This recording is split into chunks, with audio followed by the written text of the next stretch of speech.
कलिकालानले दत्तान् जीवान् स्त्रातुं समुद्यतः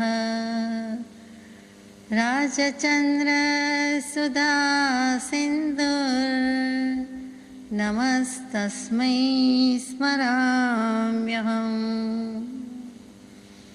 मङ्गलं भगवान् वीरो मङ्गलं गौतमो गणी मङ्गलं कुन्दकुन्दार्यो जैनधर्मोऽस्तु मङ्गलम्। अज्ञानतिमिरान्धानां ज्ञानाञ्जनशलाकया चक्षुरुन्मीलितं येन तस्मै श्रीगुरवे नमः। सत्श्रुतने नमस्कार, असीम उपकारी आत्माने नमस्कार, तारक त्रिपुटी भगवंतने नमस्कार, महावित्रोने नमस्कार, महावित्रो समान मुरब्बीओ मुमुक्षोने नमस्कार। परम कृपाळु देव प्रणीत वचनामृत जी पत्रांक 766 श्री पंचास्तिकाई संग्रह। एमां आपणे 7 गाथा सुधी यथाशक्ति विचारणा करी हती। गाथा नंबर 8। 7ના અંતે આવું જ કંઈક વિચાર્યું હતું કે જીવ અને કર્મની જ બાજી છે, જીવ અને કર્મનો જ ખેલ છે અને જીવને કર્મ ભાવ જ સતાવે છે અથવા તો તેની સાથે જેણે ફાઇટ આપવાની છે. જો જીવ સમજી જાય, કર્મ ભાવને અજ્ઞાન રૂપ માની લે અને મોક્ષ સ્વભાવ મુક્ત ભાવને પોતાનો ભાવ માનીને એમાં પ્રયાણ કરે, પ્રસ્થાન કરે કે પુરુષાર્થ કરે, વસ્તુનું સ્વરૂપ સમજી જાય તો એ કર્મથી અલિપ્ત થઈ જાય, અસંગ થઈ જાય અને મોક્ષે ચાલ્યો જાય. હવે ગાથા નંબર 8માં શું કહે છે તે કુંદ ભગવંત વિચારીએ.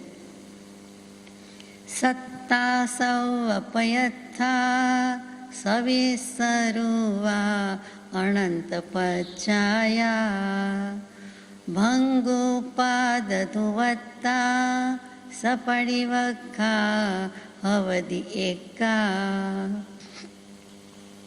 કૃપાદેવે અનુવાદની કૃપા કરી છે કે સત્તા સ્વરૂપે સર્વ પદાર્થ એકત્વવાળા છે. તે સત્તા અનંત પ્રકારના સ્વભાવવાળી છે અને અનંત ગુણ પર્યાયાત્મક છે. ઉત્પાદ વ્યય ધ્રુવતાવાળી સામાન્ય વિશેષાત્મક છે. અહીંયા સત્તા બેનના કે સત્તાભાઈના જે કયો તે વખાણ કે ગુણગ્રામ કરવાના છે. અહીંયા જે ગાથામાં મહત્ત્વ છે તે સત્તાનું છે. સત્તા શું? ફરીથી વિચારીએ કે સત્તા એટલે કોઈ અહીંયા શાસન, અમલ, આચરણ એ શબ્દ અધિકારનો ભૂલી જવાનો છે, સ્વામિત્વ માલિકીનો ભૂલી જવાનો છે. જોકે થોડોક અર્થ એવો બેસે છે પણ એ શબ્દ ભૂલી જઈએ છીએ. સત પરથી શબ્દ આવ્યો છે તે સત્તા છે. સત અસ્તિત્વ, સંસ્કૃતમાં અસ ધાતુ છે એટલે અસ્તિત્વ, હોવું, અને એના પરથી જે થયું હોવાપણાનો ભાવ તે સત, સતનો ભાવ, સત્તા, સતપણું, હયાતપણું, વિદ્યમાનપણું, આ સત્તાનો અર્થ છે જેને આપણે સારી ભાષામાં, શાસ્ત્રીય શૈલીમાં અસ્તિત્વ કહીએ છીએ. એક્ઝિસ્ટન્સ, બેર અવેરનેસ. અહીંયા જે અસ્તિત્વ શબ્દ કેવો છે તે સત્તા છે. દરેક પદાર્થ કે દરેક વસ્તુ દ્રવ્ય છે. દ્રવ્ય છે કયા 6 દ્રવ્યની વાત કરી રહ્યા છીએ પંચાસ્તિકાયમાં? ધર્માસ્તિકાય, અધર્માસ્તિકાય, આકાશાસ્તિકાય, પૂતગલાસ્તિકાય, જીવ અને કાળ. આ 6 દ્રવ્ય છે. 6 દ્રવ્યમાં પંચાસ્તિકાય હોવાથી 5 અસ્તિકાયને મુખ્યપણે લીધા છે અને તે 5 અસ્તિકાયના અસ્તિત્વની વાત ચાલે છે. એ 6 દ્રવ્ય છે, 6 વસ્તુ છે, 6 પદાર્થ છે. અને કોઈ પણ વસ્તુને આપણે ચીજ વસ્તુ, જણસ કહીએ છીએ, તેમજ આત્માને પણ દ્રવ્ય કીધો, પદાર્થ કીધો, વસ્તુ કીધી. અહીંયા અસ્તિત્વનું સ્વરૂપ સમજવાની વાત આવી કે અસ્તિત્વ શું? સત્તા એટલે જ અસ્તિત્વ. એટલે સત શું, સત્તા શું અને અસ્તિત્વ શું? તો હિન્દી ભાષાથી સમજીએ તો હિન્દીમાં હૈ કહીએ છીએ, જાણીતો શબ્દ છે. આપણે ગુજરાતી છીએ, ગુજરાતી ભાષા બોલીએ છીએ, વધારે સાંભળીએ છીએ એટલે એમાં છે શબ્દ વારંવાર આવે. છું અને છે એટલે એ આપણને સામાન્ય થઈ ગયો છે. એ અપીલ કરતો નથી, અસર કરતો નથી. હમણાં ઇંગ્લિશમાં, ઉર્દુમાં, સંસ્કૃતમાં, હિન્દીમાં, અન્ય ભાષામાં કંઈક બોલવા સાંભળવામાં આવે તો તરત વિચાર કરતા થઈ જઈએ છીએ. તો અહીંયા હિન્દીથી હૈ લઈએ તો હૈ શું છે? તો જે હૈ છે એ જ ગુજરાતીમાં છે. અને છે તો બધા પદાર્થમાં છે. એક જ વસ્તુના સમસ્ત ગુણોમાં છે, એટલે જ સત્તા સર્વરૂપ છે. કોઈ વસ્તુ વાક્યમાં છે કે નથી બે જ આવે, અને છે નથીમાં પેલું છે પછી નથી કહી દઈએ છીએ. એટલે છે નથી બોલીએ છીએ તે, જે ઇંગ્લિશમાં આપણે ઇઝ નોટ કહીએ છીએ તે પહેલું છે, અને છે કહીએ છીએ ત્યાં નથીનો ભાવ પણ છે. એ વળી આગળ વિચારશું. અહીંયા હું છું એવી રીતે વસ્તુ છે. કોઈ પણ વસ્તુ, વ્યક્તિ, વાત અસ્તિત્વમાં છે, જગત અસ્તિત્વમાં છે. આ બધી જ સત્તા છે, છ દ્રવ્ય છે. તે કેવું છે કે તેનું અસ્તિત્વ છે, એટલે કે સત્તા સર્વરૂપ છે. સત્તા ક્યાં નથી? આ દુનિયામાં સત્તા ક્યાં નથી? અસ્તિત્વ કોનું ક્યાં નથી? બધે જ છે. જો હૈ સો હૈ હી તો હૈ, એમ શાસ્ત્ર કરતા પુરુષનું વચન છે કે જે છે એ તો બધે જ છે, અને છે સિવાય કાંઈ નથી. સંસારી અને સિદ્ધ એ બંને પણ જીવ અપેક્ષાએ એક સરખા છે. હવે સર્વસામાન્ય અસ્તિત્વ કે સત્તા કેવી રીતે કહેવાય? તો કે જીવ દ્રવ્યની વાત લઈએ તો સંસારી છે, તો એમાં અર્યંત પરમાત્મા કેવલી પ્રભુને પણ સંસારી કહી દીધા કે હજુ તો આ લોકમાં વસે છે, પછી લોકાકાશમાં જ જવાના છે, પણ સિદ્ધ ક્ષેત્રમાં, મુક્તિ ક્ષેત્રમાં, મોક્ષ નગરીમાં જવાના છે. પરંતુ જાય ત્યારે અત્યારે સદેહે આપણી સાથે હોય તો આપણે એમ કહીએ કે સહયોગી જીન અર્યંત પરમાત્મા તે અપેક્ષાએ તે સંસારી જીવ કયા છે, અને બીજી કેટેગરી છે તે સિદ્ધ પરમાત્મા છે, જે સિદ્ધાલયમાં નિવાસ કરે છે.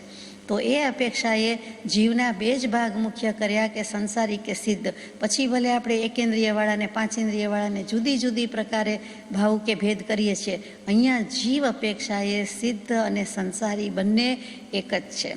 એ બેમાં કોઈ ફેર નથી. વસ્તુ પણ એ અસ્તિત્વ ધરાવે છે અને જીવ તરીકે ધરાવે છે. આત્મતત્વ બંનેમાં સામાન્ય છે. એટલે આ સામાન્ય સત્તાથી વાત થઈ, આ અસ્તિત્વ સાબિત કર્યું. એવી જ રીતે પ્રશ્ન થઈ જાય, આપને થાય કે નહીં, મને તો થાય કે સંસારીને સિદ્ધ જીવ અપેક્ષાએ વાત કરી, તો પૂતગલનું શું? તો કે પૂતગલમાં પરમાણુ લઈએ તો કે પરમાણુનું જે છેપણું છે અને સિદ્ધનું છેપણું છે એ બંને પણ સરખું છે. અજીવ દ્રવ્ય પણ છે, નાનામાં નાનું, જેથી વધારે નાનું કાંઈ નથી એવું સૂક્ષ્મ પરમ અણુ પણ છે, એનું પણ અસ્તિત્વ છે, નકારી શકાય નહીં. એવી જ રીતે સિદ્ધ પરમાત્માનું પણ અસ્તિત્વ છે. તો આ અપેક્ષાએ પૂતગલ અને સિદ્ધ, જીવ અને અજીવ, જડ અને ચેતન હોવા છતાં છે અપેક્ષાએ, અસ્તિત્વ અપેક્ષાએ બંને સરખા કહેવાય, સાબિત કર્યા કે આ રીતે બંને છે અને છે જ કહેવાય. એમાં નથીપણાનો ભાવ નથી. સિદ્ધ પણ છે અને પૂતગલ પણ છે, બંને અનંતતા છે. ટૂંકમાં છું કે છે જે હોવાપણું છે એ સાબિત કર્યું. તે અપેક્ષાએ બધા જ સરખા. ચેતનને જડ પણ સરખા કહી દીધા, એટલે કે જડ અને ચેતન બંનેની સત્તા દુનિયામાં છે, અસ્તિત્વમાં છે. અસ્તિત્વ કેવું છે? સત્તા એટલે બીજું કાંઈ નથી. હવે આ અસ્તિત્વનું સાદૃશ્ય કેવું છે, સમાનતા કેવી છે તે વિચારવાનું. કે સત્તા વિશ્વરૂપ છે, અને વિશ્વ કહીએ છીએ ત્યારે આપણે જાણીએ છીએ કે જગત, લોક, સચરાચર સૃષ્ટિ, સમસ્ત સૃષ્ટિ, અખિલ સંસાર, અખિલ બ્રહ્માંડ, આ બધું જ આવી ગયું. વિશ્વ શબ્દમાં બધું જ પ્રવેશ પામી ગયું, એટલે તો એને વિશ્વ કહીએ છીએ. વિશ ધાતુ છે, એના પરથી આવેશ, પ્રવેશ, વિશ્વ, એ બધા શબ્દો થયા. તો સત્તા વિશ્વરૂપ છે, એટલે કે વિશ્વમાં બધું જ આવી ગયું. સિદ્ધ પરિપૂર્ણ સુખી છે, પ્રભુ છે. તેથી સિદ્ધાત્માનું મહત્વ છે, ચોક્કસ છે કે એમણે એમનું આત્મ સ્વરૂપ સિદ્ધ કરી બતાવ્યું છે, અને જીવોને બોધ આપીને ગયા છે. કેવલ જ્ઞાન પ્રગટાવીને, જે કંઈ દેશના દઈને પછી સિદ્ધ થયા છે, અથવા તો વસ્તુનું સ્વરૂપ સમજીને, સમજાવીને પછી ગયા છે.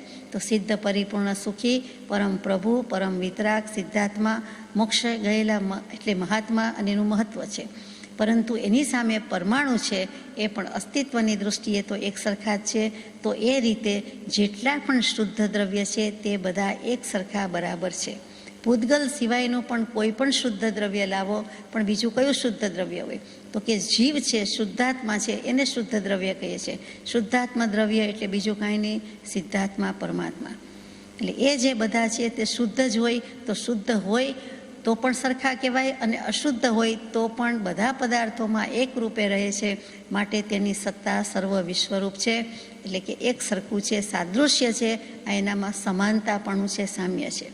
આપણે વિચારી જ ગયા હતા, પરંતુ ચોખવટપૂર્વક કહે છે, સ્પષ્ટતાપૂર્વક કહે છે કે જેવી સિદ્ધ છે એવા જ પૂતગલ પરમાણુ છે, એવા જ કોઈ પણ દ્રવ્ય છે. ભલે જળ ચેતનનો ભેદ મોટો છે, પરંતુ દ્રવ્ય રૂપે સામાન્ય છે. બધા જ દ્રવ્ય કહેવાય જીવ છે, અજીવ છે, અને એ દ્રવ્યમાં અસ્તિત્વ છે, હોવાપણું છે, એટલે એ એકરૂપ છે. એને સત્તા કહી છે, અને આ જગત આખું સત્તારૂપ છે અથવા સત્તા વિશ્વરૂપ છે એમ કહેવાય.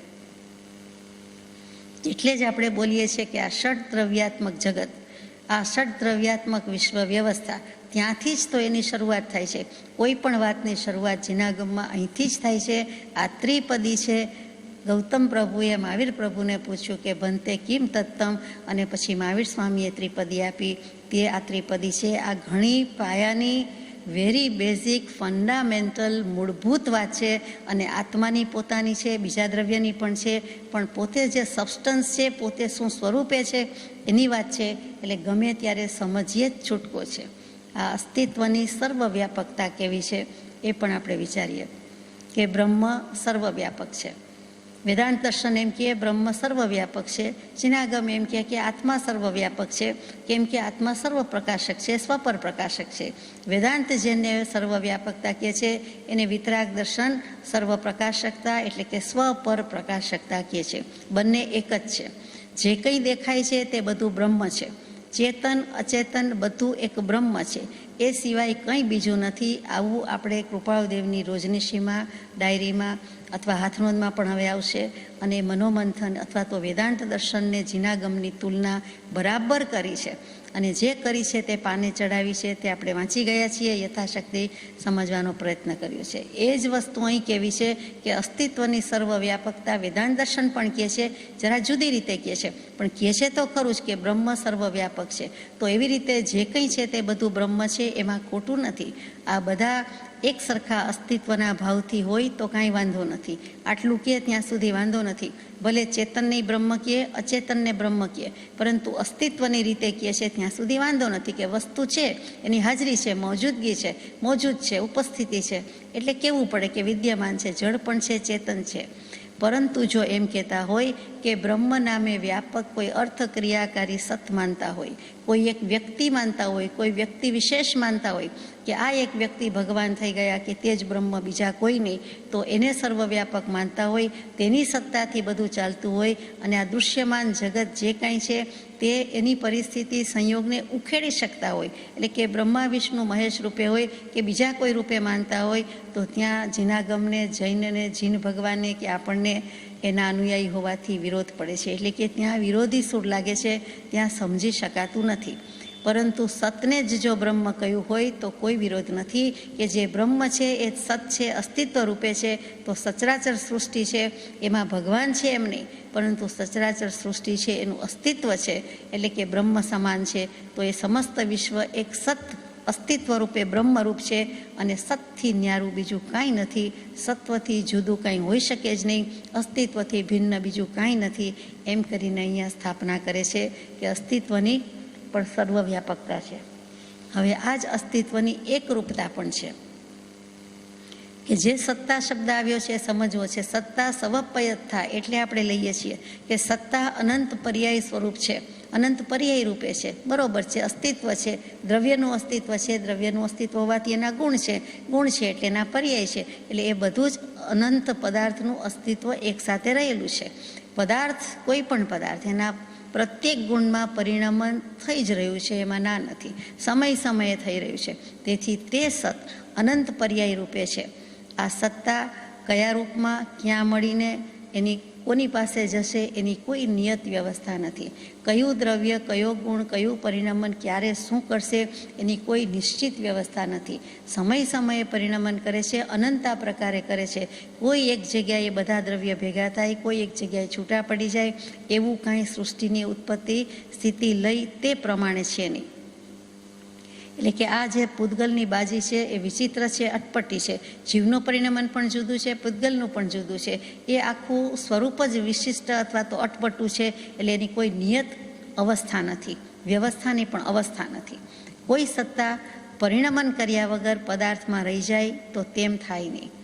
આપણે કહીએ કે જગતમાં કોઈ એક વસ્તુ આજે કે અત્યારે પરિણમી નહીં, અથવા તો ગઈકાલે પરિણમી નહોતી અથવા ભવિષ્યમાં પરિણમશે નહીં, તો એ ખોટી વાત છે. એ સિદ્ધાંત વિરુદ્ધની વાત છે. કેમ કે વસ્તુનું સ્વરૂપ જ એવું છે કે દ્રવ્ય છે, ગુણ છે, સમય સમયે પરિણમન થયા કરે છે. તો આ રીતે સત્તા કહેતા, સત કહેતા, તેમાં 3 વસ્તુ અવશ્ય થઈ. કઈ વસ્તુ થઈ? તો કે નવીન પરિણમન થયા કરે છે, એટલે કે નવીન પર્યાયની ઉત્પત્તિ એટલે ઉત્પાદ થયા જ કરે છે, અને જૂનું જે કંઈ છે તે એમાં વિલીન થઈ જાય છે. આ બંને વસ્તુ સાથે થઈ જાય છે, અને સમસ્ત પરિણમનના આધારભૂત જે છે એટલે કે ધ્રુવત્વ છે એ તેનું એમ નમ્રિય છે. નવી પર્યાય ઉત્પન્ન થાય છે, જૂની વિલય પામે છે, વ્યય પામે છે, એટલે કે વિલીન થઈ જાય છે એમ કહીએ છીએ આપણે. નાશ શબ્દ અહીં નથી બોલતા. અને છતાં પણ એનું જે ધ્રુવત્વ છે તે તોર્ય જ છે. એ સોનાના દૃષ્ટાંતથી આપણે વારંવાર વિચારીએ છીએ, સમજી શકાય એવું છે કે મોટી કંઈ દાગીનો કે હોય એમાંથી નાનો દાગીનો બનાવે, મોટી વસ્તુમાંથી નાની વસ્તુ બનાવે, મોટી વસ્તુની વ્યય થયો, નાની વસ્તુની ઉત્પત્તિ થઈ, ચૈનમાંથી વીંટી બનાવી માનો કે, પરંતુ સોનું તો સોનું જ રહ્યું. એનું ધ્રુવત્વ છે, એ દ્રવ્ય કાયમ રહે છે, ટકી રહે છે. આ ઉત્પાદ અને વ્યય થયા જ કરે છે. પણ આત્મા અગર તો કોઈ પણ દ્રવ્ય એનું જે ધ્રુવત્વ છે એ રૂપે સત્તા પ્રવર્તે છે. આ દૃષ્ટિએ આખું વિશ્વ એક સત્તાત્મક છે. અહીંયા પદાર્થ કે વ્યક્તિ ઉપર દૃષ્ટિ દેવાની નથી, પરંતુ સત્વના સ્વરૂપ પર દૃષ્ટિ દઈએ છીએ અને નિરખવાનું છે કે સ્વરૂપથી કોઈ પદાર્થ આગો પાછો થતો નથી, એના વિનાનો કોઈ પદાર્થ જ નથી. પદાર્થ કે દ્રવ્ય કહીએ એટલે એનું સ્વરૂપ કે અસ્તિત્વ તો આવ્યું જ આવ્યું, એ નથી એમ કેમ કહી શકાય. છે કહ્યું એટલે વસ્તુનું અસ્તિત્વ સ્વીકાર્યું, એટલે પછી વાત પૂરી થઈ ગઈ. એક વખત કમ્પ્યુટરમાં ગયું પછી એ તો કદાચ ડિલીટ થઈ શકતું હશે, અથવા તો કંઈ વાયરસ લાગતો હશે, પણ આમાં વસ્તુ છે એટલે છે જ. માનો કે ન માનો, સ્વીકારો કે ન સ્વીકારો, પણ સર્વજ્ઞ પ્રભુએ કહ્યું, જોયું ને લખ્યું એટલે આપણે સ્વીકારીએ છીએ કે આ સત્તા સર્વ સ્વરૂપ છે, એકરૂપ છે. અને હવે આગળ જઈએ કે સત્તામાં પ્રતિપક્ષતા છે. પક્ષ એટલે પોતે જે માને છે તે પોતાનો પક્ષ, પ્રતિપક્ષ એટલે વિરુદ્ધ પક્ષ કે વિરોધ પક્ષ. તો આ જ સત્તામાં પ્રતિપક્ષતા એટલે કે વિરોધ પક્ષ પણ છે. તો સત્તા વિરોધ પક્ષવાળી પણ છે. જે બધું છે એને બધું નથી પણ સાબિત કરી શકે તેવી વાત છે. સત્તા સર્વ પદાર્થમાં છે, તો તે બધામાં એક નથી. પ્રત્યેક પદાર્થમાં જુદી જુદી છે. હમણાં એમ સાબિત કર્યું કે સત્તા એક રૂપે છે, સિદ્ધ હોય કે પરમાણુ હોય, પણ અસ્તિત્વ છે એટલે એક જ છે. હવે એમ કહે છે કે પ્રત્યેક પદાર્થમાં જુદી જુદી સત્તા છે. સત્તા વિશ્વરૂપ છે, સત્તા વ્યક્તિગત પણ છે. આપણે ઘણીવાર બોલીએ છીએ કે વ્યક્તિ અને સમષ્ટિ, એવી રીતે અહીંયા વ્યક્તિ અને સમાજ, એવી જ રીતે અહીંયા કહી દીધું કે સત્તા વિશ્વરૂપે છે, પરંતુ પદાર્થમાં સત્તા જુદી જુદી રીતે છે, વ્યક્તિગત પણ છે. આપણે એક મનુષ્ય પણ કહીએ, મનુષ્ય જાતિ પણ કહીએ, એઝ એ ઓલ મનુષ્ય ગતિ પર્યાય બધું બોલતા હોય. પછી કોઈ એમ કહીએ કે આ કામ આ ભાઈએ કર્યું, કે આ બેને કર્યું, કે આ મનુષ્ય કર્યું, તો ત્યાં મનુષ્ય જાતિ તો છે જ ને. તો આખી મનુષ્ય જાતિની વાત નથી. જે તે આત્માએ જે તે કામ કર્યું હોય, જે તે પ્રવૃત્તિ કરી હોય તેની વાત ચાલે છે. એ કાળા માથાનો માનવી એટલે એમાં આખી માનવ જાત આવી જાય છે, પરંતુ જ્યારે જે કામ કરે છે ત્યારે તે વ્યક્તિગત રીતે કહેવાતું બોલાતું હોય છે. એમ જ વસ્તુ અહીંયા કહી છે કે સત્તા વિશ્વરૂપે છે, પણ વ્યક્તિગત રીતે પણ સત્તા છે. એટલે જુદી જુદી પણ છે, ભેગી પણ છે, કલેક્ટિવ પણ છે અને ઇન્ડિવિજ્યુઅલ પણ છે. જો તેમ ન હોય તો કોઈ કામ બને નહીં, કોઈ ક્રિયા પ્રવૃત્તિ થાય નહીં. કોઈ વ્યક્તિ વ્યાપાર વગેરે કરે છે ત્યારે પણ આખી મનુષ્ય જાતિ વ્યાપાર વગેરે કરે છે, બિઝનેસ કરે છે, એમ તો કહેવાતું નથી. બધાનું જુદું જુદું પ્રવર્તન છે, જુદી જુદી ક્રિયા છે. એટલે કે સત્તા વ્યક્તિગત પણ છે અને વૈશ્વિક પણ છે. સત્તા અનંત પર્યાયાત્મક છે, પરંતુ પ્રત્યેક પર્યાય પોતપોતાનું સ્વરૂપ ન્યારું, જુદું, અળગું જ રાખે છે. પોતે તેમાં ભળી જતી નથી. એટલે કે તેવી પર્યાયને વ્યતિરેક પર્યાય કહેવાય છે. કોઈ વસ્તુમાં અન્વય હોય અને કોઈ વસ્તુમાં વ્યતિરેક હોય. અહીંયા પર્યાયની વાત ચાલે છે. એ પોતપોતાનું સ્વરૂપ જુદું રાખતી હોવાથી, સ્વરૂપ એટલે ત્યાં સત્તા જુદી રાખતી હોવાથી, તેથી તે વ્યતિરેકી પર્યાય છે. આ રીતે સત્તા એક પર્યાય રૂપ થઈ. આ જ સત્તા એટલે સત, ઉત્પાદ, વ્યય, દ્રવ્ય સ્વરૂપ છે. તેમાં એક અંશના સ્વરૂપ પર દૃષ્ટિ જાય તો 3 સ્વરૂપ થાય છે. એટલે કે સત્વ પણ પ્રત્યેક સ્વરૂપે છે, ઉત્પાદ પણ થાય છે, વ્યય પણ થાય છે, દ્રવ્યતા પણ છે, અને ત્રણેય વસ્તુનું સ્વતંત્ર પરિણમન છે. આપણને એકસાથે લાગે છે, પરંતુ ત્રણેય પરિણમન કરવામાં સ્વતંત્ર છે. સત્તા એક છે તો સામે સત્તા અનેક પણ છે, એટલે કે આ એકથી વધુ થઈ ગઈ એટલે ત્યાં 3 થઈ ગઈ એમ સાબિત કરે છે. અને જો સત્તા અનેક ન હોય તો પ્રત્યેક વસ્તુનું પરિણમન કે અનુભવન શક્ય જ નથી. સત્તા નથી તો કાંઈ નથી, એટલે કે અસ્તિત્વ નથી તો વ્યક્તિ કે વસ્તુ કાંઈ પરિણમી પણ શકતી નથી, અનુભવન પણ કરી શકતી નથી. આ રીતે સાબિત કરે છે કે સત્તામાં વિરોધ પક્ષ પણ છે, એટલે કે સ્વપ્રતિપક્ષતા છે. અહીંયા શ્લોકમાં ગુજરાતીમાં પણ એ પ્રતિપક્ષ શબ્દ છે એટલે આપણે લઈએ છીએ. સતની જે કાંઈ વાત છે તે સતની ને સત્તાની જ ચાલે છે. તો સતની નિત્ય અનિત્ય આત્મકતા પણ છે, એટલે કે નિત્ય પણ છે અનિત્ય પણ છે. સત કહેતા અસ્તિત્વ કહીએ તો હંમેશા એમ સમજાય કે છે જ, નિત્ય જ હોય, પછી એમાં અનિત્ય ક્યાંથી આવ્યું તો વિચારવાનું છે કે સતનો ભાવ તે સત્તા કેવળ નિત્ય છે તે સત નથી, કેવળ ક્ષણિક છે તે પણ સત નથી, પરંતુ નિત્ય અનિત્યાત્મક ઉત્પાદ વ્યય દ્રવ્યાત્મક જે વસ્તુ છે તે સત છે. વ્યાખ્યા જેમ આપી છે, ડેફિનેશન જ મહાવીર સ્વામી એમ ઉચ્ચારણ કર્યું છે દિવ્ય ધ્વનિમાં, કયો કે ગૌતમ પ્રભુને કયો કે ઉત્પાદ વ્યય દ્રવ્ય યુક્તમ સત, જેમાં ઉત્પાદ વ્યય અને દ્રવ્ય થાય છે તે સત કહેવાય છે. તેમાં નિત્ય અનિત્ય એમ જુદા ભાગ પાડ્યા નથી, એટલે કે સત કહેતા અસ્તિત્વ કહેતા વિદ્યમાન કહેતા નિત્ય જ હોય એમ નથી. તો ઉત્પાદ વ્યય દ્રવ્ય યુક્તમ સત એ નિત્ય પણ છે અનિત્ય પણ છે. જો સર્વથા નિત્ય વસ્તુ માની લઈએ તો એને આપણે અપરિણામી માની ગણાય. માનો કે આપણે એમ માની લઈએ કે સર્વથા નિત્ય જ છે, થયા જ કરે છે ને સમય સમયે, કોઈ વચ્ચે બ્રેક કે ગેપ કે ભેદ તો છે જ નહીં, તો એમ માની લઈએ તો એને અપરિણામી માની ગણાય, કારણ કે એ એક સાથે જ છે, પરિણમન પામતું નથી, ફેરફાર વિકાર પર્યાય પરિવર્તન પામતું નથી, એમ એનો અર્થ થઈ ગયો. પણ એમ તો નથી, તો તેમાં કોઈ વાત ક્રમભાવી થઈ શકતી નથી. સમય સમયે કહીએ ત્યાં ક્રમ છે, એક પછી બે, બીજા પછી ત્રીજું, ત્રીજા પછી ચોથું, ચોથા પછી પાંચમું, એમ સંખ્યાત અસંખ્યાત અનંત સુધી જઈ શકાય, તો એ પરિણામી છે. પણ એમ ન માનીએ તો આ વાતને વિરોધ આવે છે, એટલે કે બંને વસ્તુ માનવાની છે. તેમાં વિકાર અને કામ નહીં તો થઈ શકતું નથી. કોઈ પણ પદાર્થ જગતમાં ન કામનો નથી, કામનો નથી એમ નહીં, ન કામનો નથી. દરેક વસ્તુ ઉપયોગી છે. સંઘર્યો સાપ પણ કામ આવે, વ્યવહાર પણ એમ જ કહે છે, લોક પણ એમ જ કહે છે, રૂઢિ પણ એમ જ કહે છે કે સંઘરેલું સાચવેલું ગમે ત્યારે બધું જ કામ આવે. તો જગતમાં કોઈ પણ પદાર્થ ન કામનો નથી, એ પણ એક સિદ્ધાંત છે. આપણને સમજાય કે ન સમજાય, આપણને તેનો ઉપયોગ આવડે કે નહીં, કોઈ વનસ્પતિ ન કામની નથી, બધી જ કામની છે. પણ જડીબુટ્ટી કહીએ છીએ, આપણને એનું જ્ઞાન નથી, આપણને એનો ઉપયોગ નથી, ખબર નથી, ખ્યાલ નથી, આવડતું નથી, અથવા તો એમાં રસ નથી, અથવા એનો અનુભવ નથી. એવું જ દરેક બાબતમાં છે. અહીંયા આ વાત કેવી રીતે આવી તો કે વાસ્તવિક રીતે જોતા દરેક વસ્તુમાં અર્થક્રિયા પરિણમન વગેરે થયા જ કરે છે, પ્રતિ સમય થયા કરે છે. દરેક પદાર્થમાં અર્થક્રિયા થાય છે. ત્રીજું પદ આત્મા પણ પદાર્થ છે, દ્રવ્ય છે, તેમાં પણ અર્થક્રિયા સંપન્ન છે, થયા કરે છે. તો વાસ્તવિક રીતે રિયાલિટીમાં એમ જ છે કે દરેક વસ્તુમાં પ્રતિ સમય એટલે સમયે સમયે અર્થક્રિયા થયા કરે છે.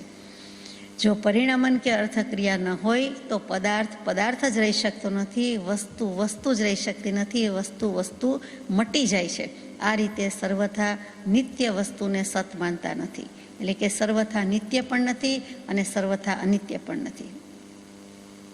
સર્વથા ક્ષણિક છે એવું પ્રત્યભિજ્ઞાન કેવી રીતે થાય? માનો કે પર્યાય તો ક્ષણિક છે એમ કહી દઈએ છે, એનું જ્ઞાન કેવી રીતે? તો કે પ્રત્યભિજ્ઞાન શબ્દ કંઈક જુદો લાગ્યો, શાસ્ત્રીય લાગ્યો કે મતિહિ સ્મૃતિહિ સંજ્ઞા ચિંતા અભિનિબોધ ઇત્યનર્થાંતરમ. એવી જ રીતે પ્રત્યભિજ્ઞાન આવ્યો, જે મતિ સ્મૃતિ સંજ્ઞા અભિનિબોધ વગેરે મતિ શબ્દના મતિ જ્ઞાનના પર્યાય શબ્દો છે, તેવી રીતે અહીંયા પ્રત્યભિજ્ઞાન આવ્યો કે એનું કહેવાનું એમ છે કે આ જે વસ્તુ છે તે પહેલાં હતી. આપણે કોઈ વસ્તુ સામે જોતા હોઈએ, વાત કરતા હોઈએ કે આજે છે એટલે કે પહેલાં પણ હતી, એનું નામ પ્રત્યભિજ્ઞાન. આ રીતે પૂર્વ અને અપર, પહેલી અને પછીની પર્યાયમાં જે એકત્વનું ભાન કરવું તેનું નામ પ્રત્યભિજ્ઞાન. શિષ્ટ ભાષામાં ડેફિનેશન લખવા મૂકવાની બોલવાની હોય ત્યારે એમ જ કહેવાય કે પૂર્વ અને અપર પર્યાયમાં જે કાંઈ જોઈએ છીએ તે એકત્વનું ભાન કરવું, એ બંને એક જ છે, તેનું નામ પ્રત્યભિજ્ઞાન. સાદી ભાષામાં એમ કહીએ કે આ જે વસ્તુ જોઈએ છીએ અત્યારે છે તે પહેલાં પણ હતી. એટલે કે હોય તેહનો નાશ નહીં, નહીં તેહ નહીં હોય, એક સમય તે સૌ સમય, ભેદ અવસ્થા જોઈ. એ કૃપાદેવે 266મો પત્ર જળ ભાવે જળ પરિણમે પદમાં મોટો સિદ્ધાંત મૂકી દીધો છે. ધીમેકથી એ જ વારંવાર આવ્યા કરશે. આ દ્રવ્ય ગુણ પર્યાયની વાત છે, પંચાસ્તિકાયની વાત છે. કાલની વાત તો કાલે થઈ ગઈ, તો આજે શું? આપણે આજે રોજ મળીએ છીએ, જોઈએ છીએ, બોલીએ છીએ, હસીએ છીએ, વાત કરીએ છીએ. તો કાલે નહોતા, કાલે હતા, આજે છીએ. અને પછી એમ કહીએ કે હું તો આપને ઓળખતી નથી અથવા હું આપને ઓળખતો નથી, યાદ નથી. તો યાદશક્તિનો અભાવ એ બને, પણ તેથી કાંઈ ગઈકાલે હતા ને આજે નાશ પામ્યા નથી અથવા આજે કંઈક બીજેથી આવ્યા કે બીજા છે, એમ નથી. જે વસ્તુ કે વ્યક્તિ કાલે હતી એ જ આજે પણ છે. દેહત્યાગ થઈ જાય એ જુદી વાત છે, પરંતુ એ જ વ્યક્તિને મળીએ છીએ, વાત કરીએ છીએ, તો કાલવાળા જ આજે છે એમ આપણે સ્વીકારીએ છીએ, નહીંતર વ્યવહાર ચાલી શકતો જ નથી. એટલે પ્રત્યભિ જ્ઞાનનું કારણ કોઈ સ્વરૂપ જરૂર છે એમ માનવું ઘટે છે. કે આ કાલે હતી ને આજે છે વ્યક્તિ કે વસ્તુ, એટલે એમાં કાંઈક રહેલું છે. એ શું રહેલું છે? તો એ એક એવી અવસ્થા છે, એવું એક સ્ટેજ છે જેને આપણે જાણીએ છીએ, રોજબરોજનો અનુભવ છે કે નવીન પર્યાય ઉત્પન્ન થાય છે અને જૂની પર્યાય વિલીન થાય છે. ગઈકાલવાળા ને આજના 1 મિનિટ પહેલાંના આપણે અને તમે જુદા છીએ એ ચોક્કસ છે કે સમય સમયે પર્યાય પલટન પામે છે. તો એ રીતે પર્યાય બધી જુદી થઈ ગઈ, બીજા થઈ ગયા. એ બીજા ભાઈ, એ બીજા બેન, અત્યારના અમે જુદા, એ કહી શકાય. પણ એ અપેક્ષાકૃત કથન છે, અમુક અંશે સાચું છે. તેથી કંઈ નિત્ય પણ છીએ, અનિત્ય પણ છીએ, એ વસ્તુ ખોટી નથી. બંને વસ્તુ રહેલી છે એમ કેવું છે કે સતની ઉત્પાદ વ્યય દ્રવ્યાત્મકતા હોવાથી આ રીતે બધું બને છે. આ બધું શું કામ બને છે? તો કે ઉત્પાદ વ્યય દ્રવ્ય એક જ સમયે હોય છે. અહીંયા ઘણો અગત્યનો મુદ્દો આવ્યો કે ઉત્પાદ વ્યય દ્રવ્ય એક સમયે થાય છે કે જુદા જુદા સમયે? સાંભળતા એમ થાય છે કે પહેલે સમય ઉત્પાદ હશે, બીજે સમય વ્યય હશે અને દ્રવ્ય તો છે જ. તો એક સમયનો આંતરો નથી. ત્રણેય વસ્તુ એક જ સમયમાં થાય છે. જ્યારે પર્યાય પલટાય છે, વસ્તુ ઉત્પન્ન થાય છે, વસ્તુ નાશ પામે છે, ત્યારે વસ્તુ ધ્રુવતા તો છે જ, ધ્રુવતા તો પકડી રાખે છે. તો આપણે ધ્રુવતા તો એક સમયમાં થઈ જ, એ સમયે જે સમયે સ્થિર છે તે જ સમયે વસ્તુમાં નવીન પર્યાય ઉત્પન્ન થાય છે, એટલે ઉત્પત્તિ થઈ, અને તે જ સમયે એ પર્યાય વિલીન થાય છે. એ ક્રમ સતત ચાલ્યા કરે છે. એ યાદ રાખવા જેવો સિદ્ધાંત છે. એમાં વચ્ચે સમય માત્રનો ભેદ નથી. કોઈ પણ પર્યાય એક જ સમય જીવે છે એમ કહી તો ખોટું નહીં. એક સમયે એક જ પર્યાય હોય છે, એનો અર્થ એક પર્યાય એક સમયે જીવી શકે છે, તરત જ બીજા સમયે બીજી પર્યાય. અને આંખ પલકારો મારે ત્યાં તો અસંખ્યાત સમય વયા જાય છે, એટલે ત્યાં સુધીમાં અસંખ્યાત પર્યાય પણ વહી જાય છે. એટલે આપણી દૃષ્ટિમાં, જ્ઞાનમાં તો આવી શકે તેવી વાત જ નથી. કેવલી પ્રભુએ જોયું છે તે સ્વીકારીએ છીએ. અહીંયા એક બીજો સિદ્ધાંત પ્રતિપાદિત થાય છે કે અંતિમ સંયોગ છે કોઈ પણ વ્યક્તિ વસ્તુનો, અને અંતિમ સંયોગ કહું છું, અને તે જ સમયે તેનો વિયોગ છે. એટલે કે જે આપણે મળ્યા, ચારો આપણે જળ વસ્તુથી સમજીએ. માનો કે ઘડિયાળમાં 8 વાગ્યા, પછી 8 ને 1 મિનિટ કહીએ છીએ, એની બદલે આપણે 8 ને 1 સેકન્ડ કહીએ. હકીકતમાં 8 ને 1 સમય સમજવાનો છે, પણ સમયનું આપણી પાસે જ્ઞાન નથી એટલે સેકન્ડ બોલ્યા. પણ કેવું છે જ્ઞાની પુરુષને 1 સમય. તો 8 મિનિટે બરાબર 8 વાગ્યે કોઈ એક વ્યક્તિનો દેહ ત્યાગ થયો. મનુષ્ય છે અને મનુષ્યનો દેહ ત્યાગ થયો. એને દેવગતિનું આયુષ્ય બાંધ્યું છે, એટલે દેવગતિમાં તરત જ જન્મી ગયો. તો એનો દેહ ત્યાગ ક્યારે થયો કહેવાય? આપણે કહીએ કે 8 વાગ્યે થયો, એમ ખરેખર 8 વાગ્યા છે ઘડિયાળમાં, 8 વાગ્યે થયો. અને એ દેવગતિમાં જન્મી જાય છે. વધુમાં વધુ 4 સમયમાં જીવ જન્મી જાય છે.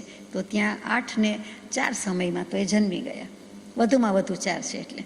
તો આપણે સમયનું માપ નથી, સેકન્ડમાં બોલાય એવું નથી. તો એ ખરેખર એનો દેહ ત્યાગ ક્યારે થયો? તો આપણે 8 વાગ્યે એમ જ બોલવાના. ઘડિયાળમાં 8 વાગ્યા હોય એટલે. હકીકતમાં 8 વાગ્યે થયો, પણ એમ કહેવું એના કરતાં એ 8 ને 4 સમયે જે દેવગતિમાં જન્મી ગયા, તો એ સમય કેવો વધારે વ્યાજબી અથવા સત્ય કહેવાય. કે ત્યાં 8 ને 4 સમયે જન્મ્યા, એટલે એ 8 ને 4 સમયે જ અહીંયા દેહ ત્યાગ થયો કહેવાય. વચ્ચેના 4 સમયનું માપ આપણી પાસે છે નહીં. શું કામ એમ થાય? તો કે મનુષ્ય આયુ જ્યાં સુધી બાંધ્યું હતું ત્યાં સુધી એ મનુષ્ય રૂપે હતા, પછી દેવ રૂપે છે. તો મનુષ્ય આયુનો વ્યય થયો અને ત્યાં ઉત્પાદ થયો. તો વચ્ચેના 4 સમયનો હિસાબ જ્ઞાની પુરુષ પાસે છે, કેવલી પ્રભુ પાસે છે. પણ આપણે કેવી રીતે કહી શકીએ? વચલા 4 સમય કેવી રીતે કહેવાય? તો કે અહીંયા ગયા એ એ ગયા એ જ સમયે એ ત્યાં દેવગતિમાં જન્મી ગયા એમ કહેવું છે. એટલે કે 8 હોય તો 8 વાગ્યે જ રાખીએ, 10 હોય તો 10 વાગ્યે જ રાખીએ. વચ્ચેના વધુમાં વધુ 4 સમય છે એ આપણે જવા દેવા પડે છે, કેમ કે આપણા જ્ઞાનમાં નથી, આપણા પહોંચમાં નથી, આપણી ગજાબારની વાત થઈ છે. કેવલી પ્રભુ કહી શકે છે, પણ આપણે કહી શકતા નથી. બીજી રીતે કે જે સમયે દેહત્યાગ થયો અને પછી તરત જ દેવગતિમાં જન્મે છે, તો જે સમયે દેહત્યાગ ત્યાં મનુષ્ય આયુની મર્યાદા કે કર્મ પૂરું થયું અને તે જ સમયે એટલે કે તે જ વખતે તરત જ દેવગતિમાં એનું આયુષ્ય શરૂ થઈ જાય છે. એટલે એ મનુષ્ય છે કે દેવ છે, મનુષ્ય હતો કે દેવ છે, તો એ જે બે કહેવાની વચ્ચેનો સમય છે એ તો ગણતરીમાં લેખામાં આવતો પણ નથી. એટલે ત્યાં એક સમયે મરણ અથવા તો ચેવન શબ્દ છે અને બીજી જગ્યાએ જન્મ થઈ જાય છે. એ બંને એક સાથે થાય છે એમ ભગવાનને કહેવું છે. અંતિમ સંયોગ છે, અંતિમ સંયોગ કયો મનુષ્ય આયુનો અંતિમ સંયોગ, એની છેલ્લી પળ, છેલ્લી સેકન્ડ અને તરત જ નવીન ઉત્પત્તિ દેવગતિ છે એની ઉત્પત્તિ થાય છે. એ બંને એક સમયે થયું, એક સાથે થયું તેમ આપણે અહીંયા માનવાનું રહે છે. વચ્ચે 4 સમય છે, પરંતુ આ વસ્તુ સમજવા માટે આ રીતે આપણે માનવાનું છે. કે એને મૂકવો ક્યાં? તો કે એને શાસ્ત્રોમાં વાટે વહેતા જીવ કહે છે. એક પર્યાય પૂરી કરી, મનુષ્ય પૂરું કર્યું, મનુષ્યનું આયુષ્ય, અને દેવગતિનું શરૂ કર્યું. ઇન બિટવીન વચલો ગાળો જે મધ્યાંતર કાળ કે ઇન્ટરવલ પડ્યો, એ વધુમાં વધુ 4 સમય છે, એને વાટે વહેતો જીવ કહેવાય. એટલે કે રસ્તે પડી ગયેલો જીવ, પણ હજી પહોંચ્યા નથી, પણ રસ્તે પડી ગયો છે, અહીંથી જતો રહ્યો, અહીંથી ઉઠી ગયો અને ત્યાં પહોંચ્યો નથી. એ વચ્ચે 4 જ સમય થાય છે. એટલે કેટલું સૂક્ષ્મ જ્ઞાન છે અને સૂક્ષ્મ વસ્તુની વાત મૂકી છે એ સમજવા જેવું છે. કે આ રીતે પર્યાય વગેરે બધી નિત્ય અને અનિત્ય બંને છે. સત્તાની નિત્યાત્મકતા પણ છે, અનિત્યાત્મકતા છે. આત્મા દ્રવ્ય નિત્ય છે, પર્યાય પલટાય. આ જ રીતે ઉત્પાદ વ્યય અને દ્રવ્ય ઘટાવાનું છે કે આ બંનેનો એક સમય છે. એટલે કે દેવ આયુનો ઉદય ગણો અને મનુષ્ય આયુનો ક્ષય ગણો, એ બંને એક સાથે થાય છે. એ ઉત્પાદ વ્યય અને દ્રવ્ય. ખરેખર નવીન સમયનો ઉત્પાદ અને જૂની પર્યાયનો વ્યય એ એક સમયમાં જ થાય છે. ધ્રુવત્વ ટકાવી રાખે છે. આ બધું બહુ સમજવા જેવી વાત છે. આગળ જતાં પણ આપણને એટલી જ ઉપયોગી છે. સત્તા અને સત્તાવાનમાં પણ અભેદતા છે. સત્તા અને સત્તાવાન અલગ નથી. હું અને મારું અસ્તિત્વ એમ કહું તો એ બે જુદા છે. આપ એમ કહો કે અમે અને અમારું અસ્તિત્વ, અમે અને અમારું હોવાપણું, એમ જુદું નથી. કોઈ વસ્તુ પર ભાર મૂકીને વાત કરવી હોય તો આપણે બોલી શકીએ છીએ, પરંતુ હું અને મારું અસ્તિત્વ, હું અને મારું હોવાપણું, એ બે વાત જુદી છે જ નહીં, એક જ છે. તો પછી હું અને મારી પેન એમ કહું તો, હું અને મારી બુક એમ કહું તો કે એ વાત બિલકુલ ખોટી છે. વ્યવહારથી સાચી લાગે છે કે હું જુદું અને મારી પેન જુદી છે, તો કે એમાં મારી પેન ક્યાંથી આવ્યું, કે મારી બુક કે મારું પુસ્તક ક્યાંથી આવ્યું? હું છે, હું કોણ? તો હું ચૈતન્ય આત્મા. અને મારી પેન કે મારી પુસ્તક કે મારું બુક જે કહીએ તે શું છે? એ તો જળ દ્રવ્ય છે. તો ચેતનનું દ્રવ્ય જળ હોઈ શકે? હું અને મારું એટલે મારું પુસ્તક એ ખોટી વાત છે. મારી પેન હાથમાં પકડી હોય તો પણ ખોટી વાત છે. પોતાની માલિકી હોય એમ આપણે માનીએ છીએ. પોતે વસાવ્યું હોય, પોતે વાંચતા હોય, પોતે વાપરતા હોય, પોતે પૈસા આપ્યા હોય, પોતે વસાવ્યું હોય, પોતે સજાવ્યું હોય, તો મારું બોલાઈ જાય છે. ઓળખાણ આપવા માટે વ્યવહારથી બોલાય છે. હકીકતમાં ખટક હોવી જ જોઈએ કે હોતી હોય કે ભાઈ એ મારું પુસ્તક નથી, એ અત્યારે મારા હાથમાં રહેલું પુસ્તક છે પણ મારું નથી. મારા હાથમાં રહેલી કલમ છે, મારી પેન નથી. ભલે પોતે જ રાખતા હોય, પોતે જ વાપરતા હોય, પોતે જ ખરીદી હોય, તેમ છતાં તે મારી નથી. કેમ કે ચેતન અને જળ બંને વસ્તુ જુદી છે. આ વસ્તુનો વિવેક કરવા માટે આ વાત આપણે લઈએ છીએ. જો મેરા હે વો મુझसे ही અભિન્ન હે. પોતાનું હોય તો પોતાની પાસે જ હોય, એમાંથી આપી દેવાનું ન હોય. જ્ઞાન પોતાનું કહેવાય, ઉપયોગ પોતાનો કહેવાય, ચેતના પોતાની કહેવાય, દર્શન, સુખ, આનંદ બધું પોતાનું કહેવાય. એ આપ્યું અપાતું નથી. પરંતુ આ તો વસ્તુ બંને જુદી જ થઈ ગઈ અને છતાં આપણે જીવો અનંતકાળથી હું અને મારું એમ કર્યા જ કરીએ છીએ. આ બંને વસ્તુ જુદી છે. ઇન્સાન અને ઇન્સાનિયત જુદી કહેવાય કે સાથે કહેવાય? માનવ અને માનવતા જુદી છે કે સાથે છે? વિચારવા જેવા પ્રશ્ન છે. હકીકતમાં બંને અલગ જ છે, છતાં આપણે એને સાથે માનીએ છીએ. ભાવ અને ભાવવાનનો જે ભેદ છે તે અહીંયા દર્શાવાય છે કે ઇન્સાનિયત. દરેક ઇન્સાનમાં ઇન્સાનિયત હોતી નથી. બીજી રીતે એમ કહી શકીએ કે ઇન્સાનિયત હોય એને જ ઇન્સાન કહેવાય, માનવતા હોય એને જ માનવ કહેવાય, પણ દરેક માનવમાં માનવતા નથી. આ પણ એટલી જ સાચી વાત છે. તો આ બધા આપણે અપેક્ષાકૃત કથન છે સમજી શકીએ છીએ કે પાર્ટલી આમ છે, પાર્ટલી આમ છે, આ અપેક્ષાએ આમ છે, આ અપેક્ષાએ તેમ છે. તે જ વસ્તુ ઉત્પાદ વ્યય દ્રવ્યમાં લાગુ પાડવાની છે કે ઉત્પાદ વ્યય દ્રવ્ય થયા કરે છે અને વિલક્ષણાત્મક વસ્તુ છે, વિલક્ષણ સત્તા છે, એટલે કે સમસ્ત વસ્તુમાં સદૃશ્યતા સૂચક હોવાથી તેને આમ કહ્યું જાય છે. એટલે કે સત્તા અને સત્તાવાનમાં અભેદપણું છે. સત્તા અને સત્તાવાન અલગ નથી. ભાવ અને ભાવવાન અલગ લાગે છે કે માનવતા જુદી પડે પણ ખરી, છતાં એનામાં રહેલી છે. ઇન્સાનિયત હોય ન હોય એ રીતે જુદું છે, પરંતુ એનામાં રહેલું છે. તો અહીંયા ફરીથી સત્તા જે ઉત્પાદ વ્યય દ્રવ્ય છે તે અને સત્તાવાન જે દ્રવ્યમાં કે વ્યક્તિમાં થયા કરે છે તે બંને એક જ છે, એમાં કોઈ ભેદ નથી. જેમ હું અને મારું અસ્તિત્વ એમાં કોઈ ભેદ નથી એમ બોલાય પણ નહીં, તેવી રીતે વાત છે. આગળ જઈએ કે સત્વ એ જ સત્તા છે. એના સામાન્ય અને વિશેષ એમ બે ભેદ પાડે છે. એ કેવી રીતે? તો કે સત્વ સામાન્ય અને સત્વ વિશેષ. બીજી રીતે કહું તો સામાન્ય સત્તા અને વિશેષ સત્તા. કોઈ એમ કહે કે એક માણસને લાવજો, આમ ક્યાંય પણ બેઠા હોય અને પછી કે કોઈ એક માણસને લાવજો. માનો કે રેલવે સ્ટેશન પર ગયા છે અને ત્યાં એમ કહે છે કે એક માણસને લાવજો ને કે એક માણસને મોકલજો. એટલે આપણે શું સમજીએ તો કે ત્યારે જે હાજર હોય, જે વ્યક્તિ હોય, જે સંયોગ હોય, જે અપેક્ષાએ બોલ્યા હોય તેને સમજાય. આપણને અત્યારે સમજાતું નથી, જુદા જુદા વિચાર કરીએ છીએ. હવે એ વખતે કોઈક વ્યક્તિ સાંભળે છે, તે વૃદ્ધને લઈને જાય છે. એટલે જેણે ઓર્ડર કર્યો છે કે સૂચના વિનંતી કરી છે એ કહે છે કે અત્યારે એમનું ક્યાં મારે કામ હતું, એક માણસને મોકલો એટલે આ બહુ ઘણી મોટી ભારે બેગ છે, એટલે બેગ ઊંચકી શકે, વજન ઉપાડી શકે એવી કોઈક વ્યક્તિની જરૂર છે, એટલે મેં એક માણસને લાવજો કે મોકલજો એમ કહ્યું હતું. પછી આગળ જતાં એમ કહે છે કે એક આદમીને મોકલજો. તો હવે આદમી કીધું છે એટલે આદમી એટલે મનુષ્ય કયો, માણસ કયો, એમાં બાળક, જુવાન, વૃદ્ધ એવો કોઈ ભેદ પાડ્યો નથી. આપણે સમજનાર સમજી જાય છે. અને હવે ખાસ સમજી જાય કે અહીંયા વજન ઉચકવાની અપેક્ષાથી છે તો કોઈક 2 વર્ષના બાળકને લઈને ગયું તો કે તમે કહ્યું તું ને આદમી કે માણસને લઈને આવજો, તો માણસ તો છે જ ને, આ બાળક મનુષ્ય નથી, અથવા એને આદમી નહીં કહેવાય, આ પુરુષ નથી, આ ભાઈ નથી, વગેરે વગેરે વાત દલીલ થતી હોય છે. તો ત્યાં અપેક્ષા સમજવાની છે કે કોઈક તંદુરસ્ત યુવાન આદમીને મોકલજો એમ કહેવાનો આશય હતો. ત્યાં વળી કોઈ દલીલ કરે છે કે યુવાન એટલે અહીંયા યુવાનીનું શું કામ હતું? ત્યાં તો અર્થભેદ બદલાઈ જાય છે. એટલે કે તંદુરસ્ત કયો ત્યાં સુધી બરાબર, હૃષ્ટપુષ્ટ કયો તોય ખોટું છે, અને યુવાનીનું કંઈ કામ નથી, પણ જે ઉપાડી શકે, વજન ઉચકી શકે એમ સ્પેસિફિકલી કહો તો ખબર પડે કે જેથી કામ આવે. આ જેમ બધી વસ્તુ આપણને દૃષ્ટાંતથી સમજાય છે એવી જ રીતે આ વાત સમજવાની છે કે બધા મનુષ્ય તો કહેવાય જ છે, એમાં કોઈ ભેદ અંતરું નથી. રાય હોય કે રંગ હોય, જ્ઞાની હોય કે મૂર્ખ હોય, ડાયો હોય કે ડાયો ન હોય, અર્યંત પરમાત્મા હોય કે સાવ પંગુ પામર દીન હોય, અથવા તો આત્માર્થી પણ ન હોય, પરંતુ બધા મનુષ્ય છે, એક સરખી જાતિ છે અને તે આપણે સ્વીકાર કરવો પડે છે. અને તે જેમ સમજાય છે તેવી જ રીતે સત કહેતા સર્વ દ્રવ્યોનો સમૂહ છે, અનંત દ્રવ્યોનો સમૂહ છે એમ સ્વીકારવાનું છે. સત્વ સામાન્ય, સત્વ વિશેષ. સામાન્ય સત્તા, વિશેષ સત્તા.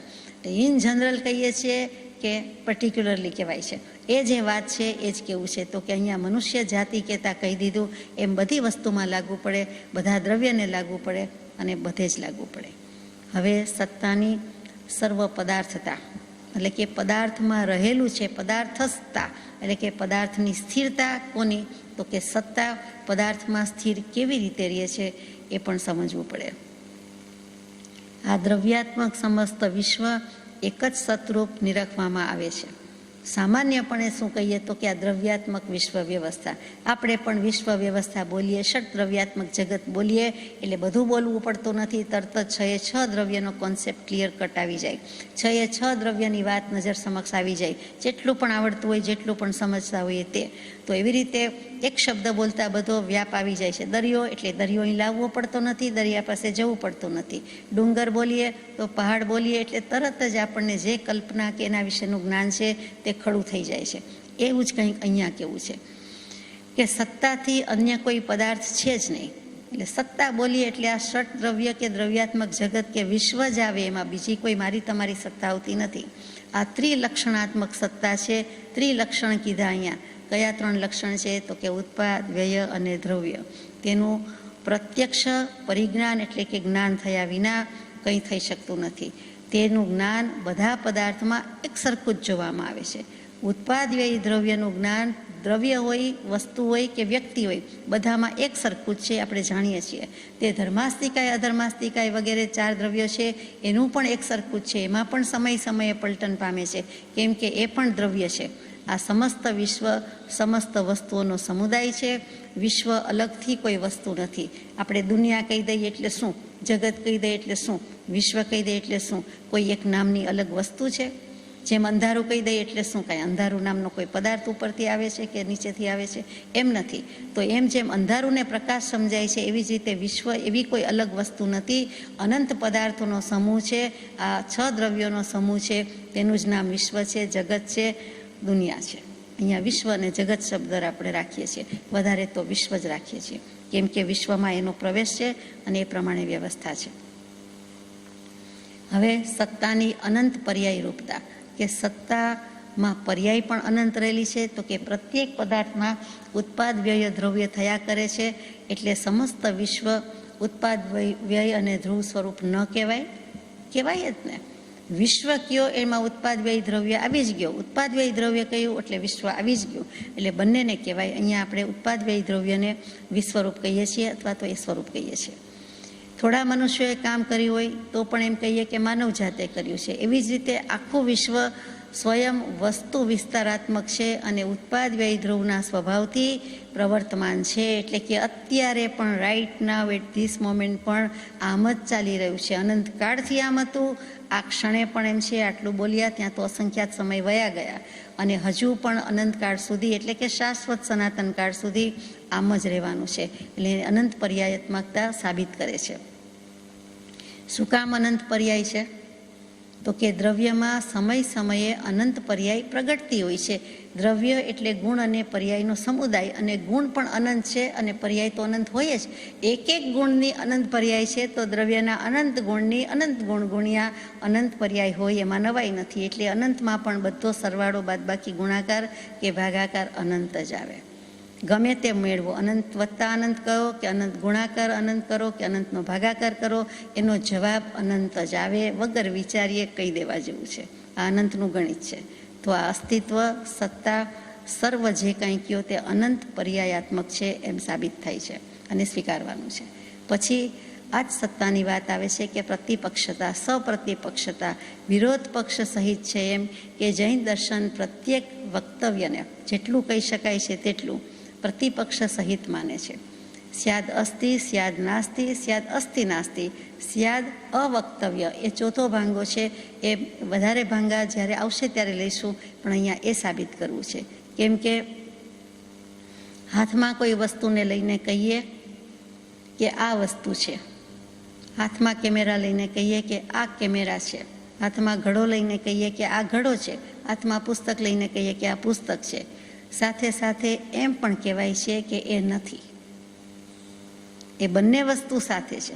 ત્યાં નથી શું કામ છે? તો કે એ બીજી વસ્તુ નથી. કેમેરા છે એમ કહીએ છીએ ત્યારે એ કેમેરા જ છે, એ સિવાયની કોઈ બીજી વસ્તુ નથી. પુસ્તક છે એમ કહીએ છીએ ત્યારે પુસ્તક સિવાયની બીજી વસ્તુ નથી. એમ છે વસ્તુમાં નથી વસ્તુ આવી જાય છે. આ સત્તાની સપ્રતિપક્ષતાનું નિદર્શન થયું. એટલે કે એનો વિરોધાભાસ છે એ પણ એમાં આવી ગયું કે વસ્તુ નિત્ય છે, એની સાથે જ અનિત્યની વાત પણ આવી જાય છે.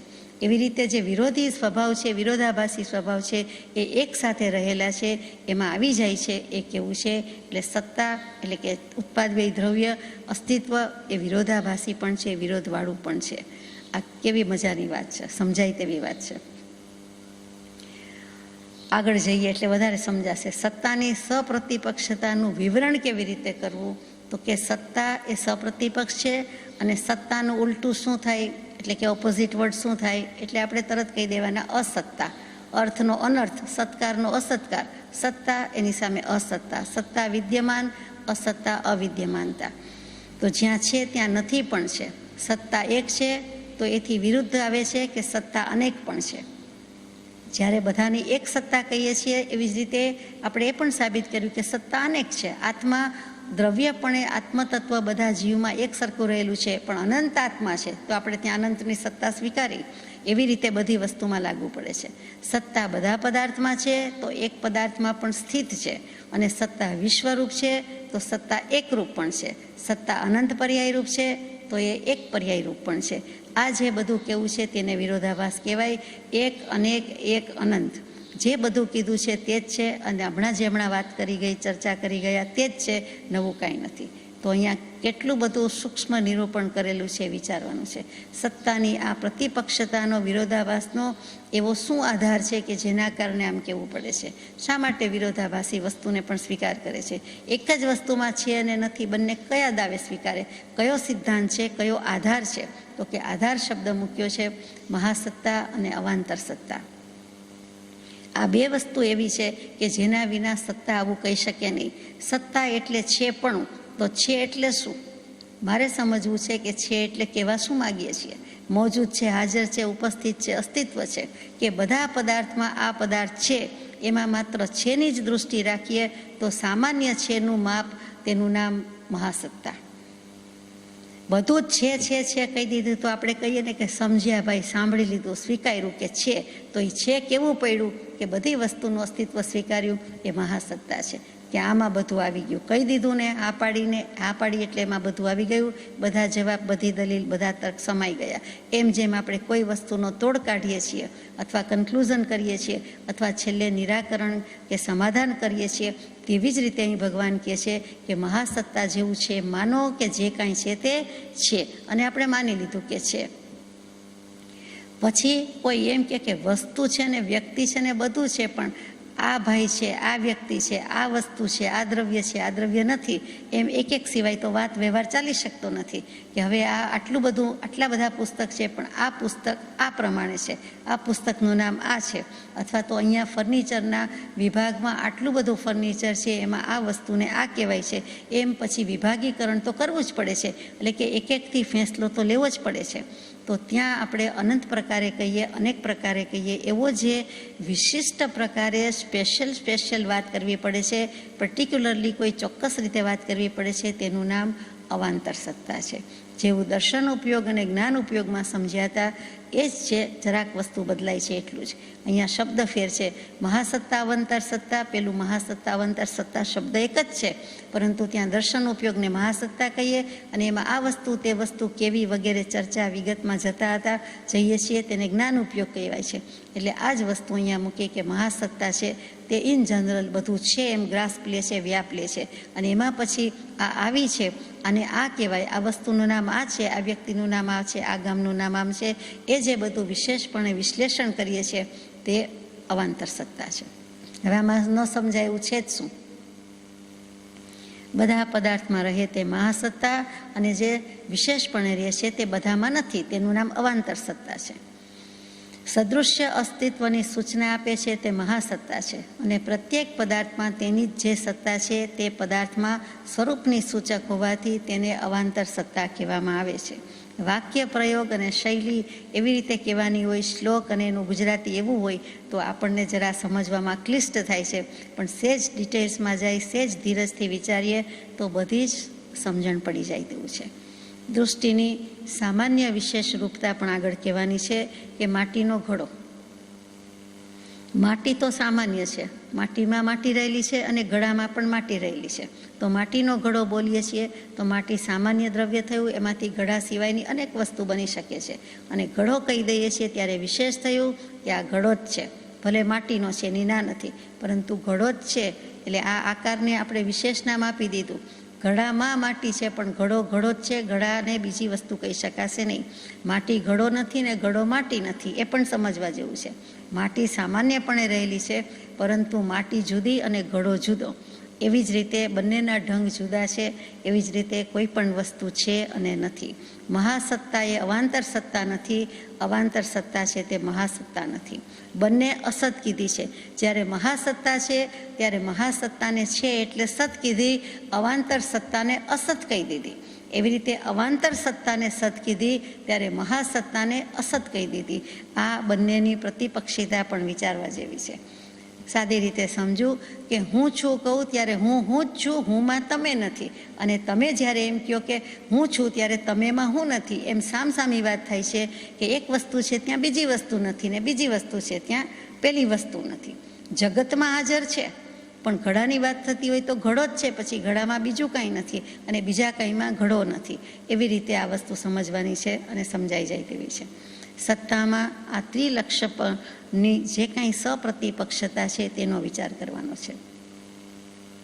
પદાર્થ નવીન પર્યાયથી ઉત્પન્ન થાય છે, એટલે કે જૂની પર્યાય તેમાં વિલીન થઈ જાય છે. પદાર્થ પોતે તેનો તેજ રહે છે. દાખલા તરીકે ઘડો છે એ ફૂટી ગયો, ઠીકરા થઈ ગયા, પરંતુ માટી તો તેની તેજ રહી. ઘડા રૂપે જે અસ્તિત્વ થયું હતું, ઉત્પાદ નવી ઉત્પત્તિ થઈ હતી તો થઈ હતી, ફૂટી ગયો તો એનો વ્યય થઈ ગયો. ઠીકરા રૂપે ઉત્પત્તિ નવી થઈ ગઈ, ઉત્પાદ એને વ્યય થયા કર્યું, પણ માટી રૂપે તો તેની સ્થિતિ રહીને રહી જ. તો એ ત્રિલક્ષણની સપ્રતિપક્ષતા છે કે ગમે તેટલો વિરોધ લાગતો હોય, વિરોધ પક્ષ હોય, પણ બધા એક સાથે છે, એક સમયે છે. આમાં મહત્વનો મુદ્દો એ છે કે ઉત્પાદ, વ્યય, દ્રવ્ય ત્રણેય એક સાથે એક સમયે પરિણમન કરે છે. જેમ આપણે મનુષ્યના આયુષ્યનો વિચાર કર્યો કે મનુષ્ય આયુનો પૂરું કર્યું, દેહત્યાગ થયો અને દેવ આયુની શરૂઆત થઈ, તો બંને એક સાથે કહેવાય. કઈ રીતે? તો કે એક જગ્યાએ મરણ છે પણ બીજી જગ્યાએ તરત જીવન શરૂ થઈ જાય છે. એટલે જીવન અને મરણ વચ્ચે કોઈ ગેપ નથી. આ તો જીનાગમ કહે છે કે વધુમાં વધુ 2-4 સમય લાગે તે, બાકી કોઈ ગેપ નથી. વિષય આપણને ગમે તેટલો સમજવો કઠિન લાગે, પણ જો જૈન દર્શનનું પરિજ્ઞાન કે નિચોડ રૂપ હોય તો ત્યાં ઉત્પાદ, વ્યય, દ્રવ્ય, યુક્તમ, સત એ ત્રિપદી છે. અને પ્રભુની દીધેલી કીધેલી છે, દેવાધિદેવની, તીર્થંકર દેવની દીધેલી દેશના છે, ગૌતમ ગણધરે ગૂંથેલી છે, એ ઝીલેલી છે.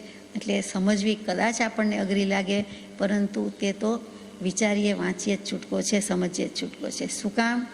પ્રશ્ન તો થાય કે ન સમજીએ તો શું? તો મોક્ષે જવું છે તો જવું છે, તો કે વસ્તુનું સ્વરૂપ સમજવાનું છે, પદાર્થનું સ્વરૂપ જાણવાનું છે. જો એ ન સમજીએ કે ન જાણીએ તો આત્માને, જીવને શાંતિ થતી નથી, સુખ થતી નથી. શાંતિનો ઉપાય જે છે કે સુખ કે ધર્મ પ્રાપ્ત કરવો તે ન મળે. વસ્તુનું સ્વરૂપ સમજીએ તો મળે.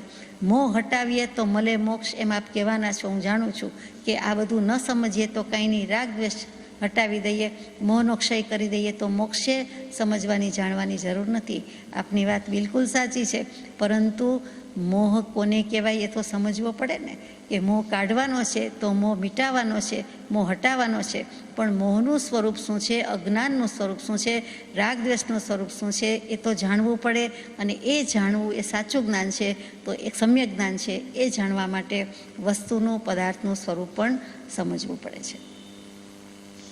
મોહ મટાડવા માટે એવી કોઈક દૃષ્ટિ જોઈએ છે કે પદાર્થ પૂર્ણ સ્વતંત્ર છે. કોઈ પણ વસ્તુ કે કોઈ પણ દ્રવ્ય કે કોઈ પણ પદાર્થ પૂર્ણ સ્વતંત્ર છે. જુઓ, વસ્તુ પરાધીન નથી, દ્રવ્ય કોઈ પરાધીન નથી. તેના ગુણ, તેના પરિણમન, તેની શક્તિ, તેનો પ્રભાવ, તેનું સ્વામિત્વ, તેનું દ્રવ્ય, તેનું ક્ષેત્ર, તેનો કાળ, તેનો ભાવ, બધું તેમાં જ થાય છે. જે તે દ્રવ્યમાં જ થાય છે. મારું આપનામાં થતું નથી, આપનું મારામાં થતું નથી. એવી જ રીતે સામે પડેલી બધી જ વસ્તુ અત્યારે પરિણમી રહી છે, સમય સમયે મોટી જૂની થઈ રહી છે. એનું પરિણામ એનામાં છે, આપણામાં થતું નથી, અને આપણું પરિણામન એનામાં થતું નથી. આ સીધી સાદી વાત છે. વ્યવહારમાં તો સમજીએ જ છીએ, પરંતુ નિશ્ચયમાં, સિદ્ધાંતમાં સમજતા નથી. જે સમજવાનું આ પુરુષાર્થ છે કે બધા જ પદાર્થ પોતપોતાના સ્વરૂપે પરિણમે છે. તો આ ત્રણેય કાળમાં મારું મારું કરવાથી કદી થયું તો નથી, થતું તો નથી, થવાનું નથી. તો મારું છે જ શું? અને મારું એમાં બને છે શું? અને મારું એમાં બગડે છે શું? કોઈ વસ્તુ બનતી પણ નથી, કોઈ બાત બનતી નહીં અને બિગડતી બી નહીં. એટલે કે બનતુંય નથી ને બગડતુંય નથી. એટલે કે કાંઈ મેળ તો પડતો નથી, વસ્તુ મારું મારું કરી આવી જતું નથી, મારી થઈ નથી, થવાની નથી, તો પરદ્રવ્ય થવાના નથી. તો આ દેહ કે કાયા લીધીને બેઠા છીએ, એ કાયા મારી થવાની છે કે આપણી થવાની છે? તો એ દેહ ને કાયા પણ જવાની જ છે, જવાની એમ કહીએ છીએ. જુવાની જવાની, જવાની જવાની, એમ જ દેહ પણ પરદ્રવ્ય છે, પર પદાર્થ છે. એ ક્યારે સમજ પડે? તો કે ધર્મ અધર્મ આકાશકાળ એવા દ્રવ્યો પણ છે, પણ તે તો પોતપોતાનામાં જ પરિણમે છે, સ્વભાવ પરિણમન જ છે. એ ક્યાંય આડા આવતા નથી, નડતા નથી. એ તો શુદ્ધ સ્વભાવ પર્યાયને જ ભજે છે. ધર્માસ્તિકાએ ગતિમાં મદદ કરે, અધર્માસ્તિકાએ સ્થિતિમાં, આકાશાસ્તિકાએ અવકાશ આપવામાં અથવા તો અવગાહન આપવામાં, અને કાળ છે એ વર્તના પર્યાય છે, પરિણમન કરાવે છે. તો એ ચાર સાથે તો ફેંસલો લેવાનો જ નથી. જે છે તે જીવ અને પૂતગલ બેની જ બાજી છે. એટલે અહીંયા આવી વિચારણાથી કેટલો ફાયદો થાય? તો કે કૃપાદેવ ફરમાવે છે તેમ શ્રી આત્મસિદ્ધિ શાસ્ત્રમાં, જ્યાં પ્રગટે સુવિચારણા ત્યાં પ્રગટે નિજ જ્ઞાન, જે જ્ઞાને ક્ષય મોહ થઈ પામે પદ નિર્વાણ. ત્યાં સુવિચારણા કહી દીધી. આને સુવિચારણા કહેવાય કે હું કોણ, આત્મા કોણ, દેહ કોણ, વગેરે વગેરે. અને આ દ્રવ્ય શું, આ વિશ્વ શું, આ દુનિયા કેમ આવી છે, તો જગત શેનું બનેલું છે, કોનું બનેલું છે, કોઈએ બનાવ્યું છે એમ તો સમજાતું જ નથી, સ્વીકારાતું જ નથી. અનાદિકાળથી છે, અનંતકાળ રહેવાનું છે. તો આ પ્રમાણે જે બધી વિચારણા છે તેમાં આપણને ઉપયોગી થાય છે. હવે ગાથા નંબર 9 ઉપર પ્રયત્ન કરીએ. દવિયદિ ગચ્છતિ તાયિમ તાયિમ સભાવ પજ્જયા ઇમ જમ, દવિયમ તમ ભણતે અણભૂદમ તુ સત્તાદો. પ્રાકૃત કે અર્ધમાગધી ભાષા છે. સૌર્ષેની પ્રાકૃત છે. 2000 વર્ષ પહેલાં શ્રી કુંદકુંદ ભગવંતે લખેલી ભાષા છે. આ મૂળ ભાષા છે, એટલે કે મૂળ પ્રવચન છે. હવે એનો અનુવાદ પરમ કૃપાદેવે કૃપા કરી છે તે કે પોતાના સદભાવ પર્યાયને દ્રવે છે, તે ભાવે પરિણમે છે, તે માટે દ્રવ્ય કહીએ છીએ, જે પોતાની સત્તાથી અનન્ય છે. પોતાના સદભાવ પદાર્થને દ્રવે છે. દ્રવ્યની વ્યાખ્યા મૂકે છે કે દ્રવ્ય કોને કહીએ છીએ? તો પદાર્થ કોને કહે છે? દ્રવ્ય કોને કહે છે? પદાર્થનું બીજું નામ દ્રવ્ય છે, દ્રવ્યનું બીજું નામ પદાર્થ છે. જે પોતાની જ પરિણતિને પ્રાપ્ત કરે છે તે દ્રવ્ય છે. દ્રવ્ય પોતાની જ પરિણતિ કરે છે, અન્યની પરિણતિ નથી. હું આત્મા, તમે આત્મા, બંને આત્મા એની નાની, બધા આત્મા એની નાની. હું મારા આત્માનું મારા આત્મામાં જ પરિણમન કરી શકું છું. આપ આપના આત્મામાં જ કરો છો. મય મેરી ફોડતા હું એમ જે કહેવાય છે વ્યવહારમાં, તે જ વાત પરમાર્થથી કહેવાય છે. બીજી કોઈ નવી વાત નથી. કે દરેક દ્રવ્ય જુદું છે, દરેક વ્યક્તિ જુદી છે, એના ગુણ જુદા, પર્યાય જુદા, તે પોતપોતાનામાં પરિણમે છે. એક દ્રવ્ય બીજા દ્રવ્યનું કાંઈ કોઈ દિવસ કદી કરી શકે જ નહીં. એ મહાસિદ્ધાંતામાંથી ફલિત થાય છે. દ્રવ્યની વ્યાખ્યામાં દ્રવતી શબ્દ છે, એટલે કે ક્રિયાપદ છે. દ્રવે છે. દ્રવતીનો અર્થ શું થાય સંસ્કૃતમાં? તો કે ગચ્છતી, જાય છે. જે પોતાની પર્યાયમાં દ્રવે, પોતાની પર્યાયમાં જાય, પોતાની પર્યાયને પ્રાપ્ત કરે, પાવે, પામે, જે કહીએ તેનું નામ દ્રવ્ય. ફરીથી પોતાની પર્યાયને દ્રવે, પ્રાપ્ત કરે, તેનું નામ દ્રવ્ય. ગુણ પર્યાયવત દ્રવ્ય, ગુણ અને પર્યાય છે તેને દ્રવ્ય કહેવાય છે. અને દ્રવ્ય એટલે દ્રવવું. દ્રવવું એટલે આપણે એમ કહીએ હૃદય દ્રવી ગયું, એટલે પીગળી ગયું, ઓગળી ગયું, કે નેત્રમાં, નયનમાં નીર આવી ગયા વગેરે. અથવા તો નીર ન આવે તો પણ હૃદય પીગળી ગયું કહીએ છીએ. એમ જ દ્રવ્ય જાણે કે બરફ હોય અને ઓગળી પીગળી જતો હોય, અથવા કોઈ હૈયું હોય ને ઓગળી પીગળી જતું હોય, તો શું થાય છે? તો કે તે પોતાની પર્યાયને દ્રવે છે, પોતાની પર્યાયને પ્રાપ્ત કરે છે. પોતે પોતાનામાં જ પરિણમે છે, બીજાનું કાંઈ કરી શકતો નથી. એ કરે છે, કરી શકે છે માનવું એ ભ્રાંતિ છે, ભૂલ છે, અપરાધ છે. અને ત્યાં જ મોટો દોષ આવીને ઊભો રહે છે. એને હું કરનારો, હું કરતા, હું કાંઈ કરી શકું, એને કરતાપણાનું અભિમાન આવે છે. તે ન કરવા માટે આ દ્રવ્ય ગુણ પર્યાયની આટલી બધી વિશદ છણાવટ ભગવાન કરે છે, મૂકે છે. આખું શાસ્ત્ર રચ્યું, 173 ગાથા મૂકી છે. જુદી જુદી રીતે બહેલાવીને આપણને સમજાવે છે કે દરેક વસ્તુ જુદી જ છે. તું સ્વતંત્ર છે, તારું દ્રવ્ય સ્વતંત્ર છે, દરેક દ્રવ્ય સ્વતંત્ર છે, તું માન. હવે શાસ્ત્રીય રીતે કે દ્રવ્ય એટલે સહજ સ્વભાવમાંથી સહજ સ્વભાવને અનુરૂપ તેમાં મળેલી એક પર્યાયને પ્રગટ કરવી, તેનું નામ છે દ્રવવું શું છે તો કે આ જ કે સહજ સ્વભાવમાંથી આત્માનો સ્વભાવ પારણામિક ભાવ સહજ સ્વભાવ, એ સહજ સ્વભાવમાંથી સહજ સ્વભાવને અનુકૂળ જ એક પર્યાય મળે છે અને તેને પ્રગટ કરવી. પડેલી તો છે જ, બહાર લાવવી, પ્રગટ કરવી. શક્તિપણે પડેલું છે એને વ્યક્ત કરવાનું છે અને તે જ આ દ્રવ્ય સમજવાનો લાભ છે કે કલ્યાણ છે. શું કામ દ્રવ્ય સમજવાની જરૂર છે? આ સમજવાની જરૂર છે. એટલે કે અહીંયા દ્રવતીનો અર્થ આપણે કર્યો. બીજી રીતે કહું, આ સ્વભાવ પર્યાયની વાત થઈ. બીજી રીતે કહું કે પાવું શું? પાવું એટલે પીવડાવવું, પીવું એ નથી, પણ પાવું એટલે પામવું, મેળવવું, પ્રાપ્ત કરવું એ છે. હિન્દીમાં પાના કહેતા હશું એ પાવું. તો એ જે પ્રાપ્ત કરવું છે તે અને જે પ્રાપ્ત કર્યું છે તેમાં વિષમતા હોય છે. એટલે કે સ્વભાવ પર્યાયની કે સહજ સ્વભાવની વાતને બાજુ પર મૂકો. બીજી રીતે આપણે દ્રવ્યની વાત કરીએ તો શું થાય છે કે જે પ્રાપ્ત કરવું છે અથવા તો આજ સુધીમાં જે પ્રાપ્ત કર્યું છે તેમાં કંઈક વિષમતા છે. પામ્યા તો છીએ, પણ શું પામ્યા? સતને પામ્યા નથી, અસતને પામ્યા, અથવા તો વિભાવની જ પરિણતિ ભજ્યા કરી છે. સ્વભાવ તો પામ્યા નથી, વાત કરીએ છીએ પણ પામ્યા નથી. તો ભગવાન કહે છે ત્યાં વિષમતા છે. કંઈક અલગ કહેવાનું છે અને કંઈક અલગ કરવાનું રહી જાય છે, કંઈક બાકી રહી જાય છે. એટલે કે જે કર્યું છે, પાવે છે, પ્રાપ્ત કરે છે તે વિભાવ પર્યાય પ્રાપ્ત કરી છે, સ્વભાવ પર્યાય પ્રાપ્ત કરી નથી. અને વિભાવ પર્યાય પ્રાપ્ત કરી છે એટલે વિપરીત માન્યતા છે એના કારણે થાય છે. ઊંધી માન્યતા છે, વિપરીત માન્યું છે એટલે વિભાવ પર્યાય થયા કરે છે, બાકી નહીં. ટૂંકમાં દ્રવ્ય સ્વભાવ પર્યાયથી દ્રવે છે અને વિભાવ પર્યાયને પ્રાપ્ત કરે છે. આ બંને વસ્તુ સાચી છે. જ્યારે દ્રવ્ય કહીએ છીએ ત્યારે એ સ્વભાવ પર્યાયથી દ્રવે છે, સ્વભાવથી વિભાવ થાય છે. સ્વભાવ વિના વિભાવ પણ થઈ શકતો નથી. સ્વભાવ તો આધારમાં છે જ, પછી વિભાવ એટલે વિશેષ ભાવ છે, વિરુદ્ધ ભાવ નથી. એટલે સ્વભાવ તો છે જ. એટલે સ્વભાવ પર્યાયથી દ્રવે છે, પરંતુ આગળ જાય છે, દોઢ ડાપણ થઈ જાય છે. ડાપણ સુધી વાંધો નહોતો, વિભાવ પર્યાયને પામે છે, પ્રાપ્ત કરે છે. એટલે બંને અર્થ થયા. દ્રવતે ગચ્છતિ. તો પ્રત્યેક પદાર્થ પોતપોતાનામાં પોતાની પર્યાય કે અવસ્થાને જ પ્રગટ કરી શકે છે. એક દ્રવ્યનો બીજા દ્રવ્ય પર કોઈ અધિકાર નથી. તો આપણે પણ સગા, વાલા, સ્નેહી, પતિ પત્નીથી માંડીને કોઈ પણ સંબંધ, મિત્ર, બાળક વગેરે ઉપર અધિકાર જમાવીએ તો અધિકારનો ભ્રમ એ ભ્રમ જ છે. અધિકાર કોઈ જમાવી શકતું જ નથી. દરેક દ્રવ્ય સ્વતંત્ર છે, દરેકનો ભાવ જુદો છે, એકબીજાને કોઈ સંબંધ નથી. બધાથી ન્યારું પોતાનું કેવળ જ્ઞાન માત્ર સ્વરૂપ છે તે જ નિરખવું છે. હું સહજ સ્વભાવ માત્ર છું, હું મારા પ્રદેશોમાં છું, હું જ્ઞાન માત્ર છું, મારું કોઈ નથી, મારું કંઈ નથી, મારું ઘર નથી, મારો પરિવાર નથી, પણ મારું